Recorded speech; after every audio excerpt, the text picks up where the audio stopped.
So we have had fairs cancelled because of bad weather and not because of COVID for once. We have a former UK owned ride returning to the UK briefly, and we have some more updates on Void, and we have also so much more all this month in UK Funfairs.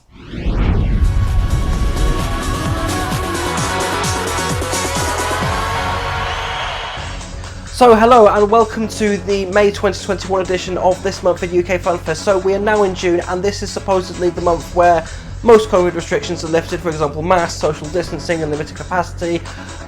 If all holds up well, I think it is still a bit too optimistic to have these restrictions lifted on June the 21st. But oh well, let's just wait and see what lies ahead for this coming month. But let's just focus on what's been happening in May of this year. So starting off with some news regarding some of the events that have been happening in the UK. The organisers of the Funderworld mobile theme park have announced the dates for the event taking place in Bristol. However, this time, instead of being held at the usual ground at Durham Downs, it will be taking place at Hengrove Park. All the details can be found on the Funderworld website, and the event is taking place now as of we speak. It will be running until the July 4th, and we have actually made a visit down there on open day, and we will release videos from this event over the next coming days. The former Darren Noble owned Samperla Power Surge, which was sold to the Dutch showman Louis van Gogh Jr. I'm probably pronouncing that completely wrong, but anyway, it was sold to the Dutch showman in June last year and has made its first appearance under the new ownership, surprisingly in the UK, at Chesterley Street in County Durham. The ride is said to be staying in the UK until fairs in the Netherlands are allowed to open again. The Rowland family announced that due to poor weather conditions, their fair in Cranbrook was cancelled early and all rides and attractions were pulled down. Word is that they needed some assistance from a local farmer to help them get them off the ground, and following the cancellation, Rowlands would later move on to upcoming events in Barnstaple and Teignmouth. Following the early cancellation, Rowlands were also forced to postpone their event at Brock Park in Barnstaple. The fair was supposed to start on the 28th of May, but will now start from the 11th of June until the 20th of the month. Benson's at Streatham Common also had to be cancelled early for the same reason, following the same results for Denzel Dancer in Monmouth. Next up, let's have a look at some updates on some new rides coming to the UK Funfair scene. During the month, we have received some updates on Terence Reeves' new ride, which will be named Void, and here are the photos.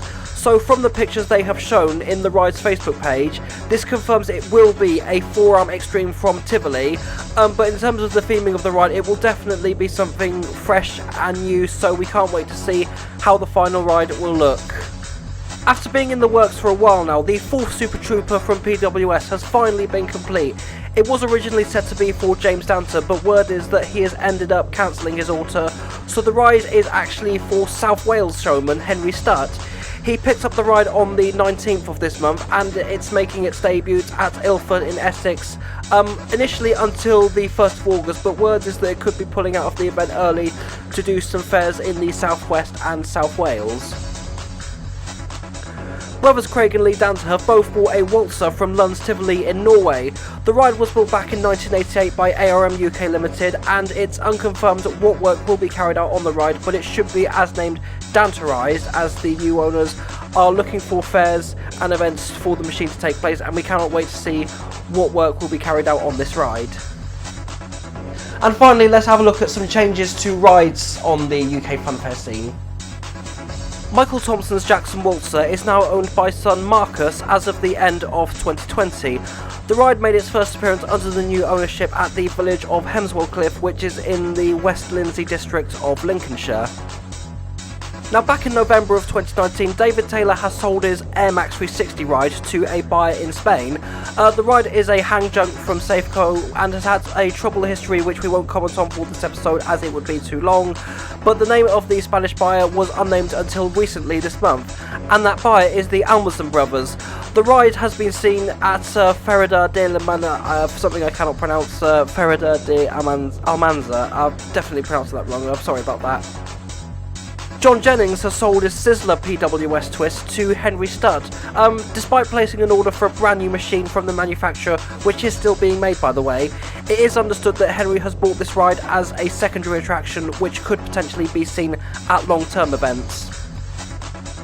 On topic with PWS Sizzlers, it has been revealed that George Burrows' machine has opened up as another temporary flat ride at Alton Towers for the 2021 season. However, it is not part of the park's Retro Squad campaign and is instead rethemed as Fabio's Fabulous Fandango in the new World of Walliams area of the park, which opens to the public on the 17th of May along with the government green light for indoor hospitality. After being in the family since 1984, Gavin Sterling has sold his base activator at Lake in Walsall to Robert Cooper Jr.